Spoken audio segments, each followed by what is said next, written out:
Қайырлы күн достар, бүгін біз осындай дәмді құрма жасайтын боламыз.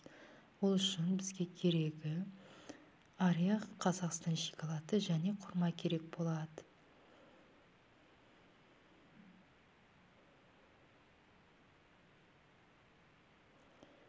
Ең алдымен ыдысымызға Қазақстан шоколадын бөліп ертіп аламыз.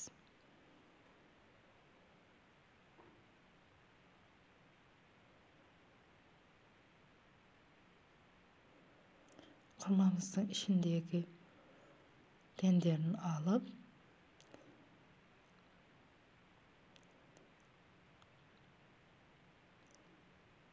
осындай орехтарымызды салып шығамыз. Дайын болған құрмамызды шоколадымызға бір батырып аламыз.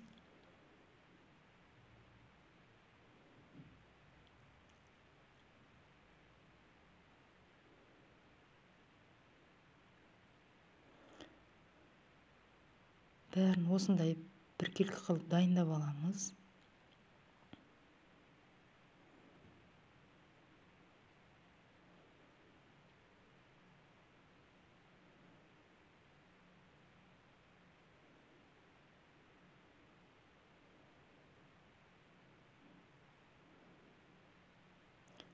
Дайын болған құрмамыздың үстіне езілген орехымызды саламыз және тоңазытқышқа 1-1,5 сағатқа қойып қоямыз. Құрмамыз дайын.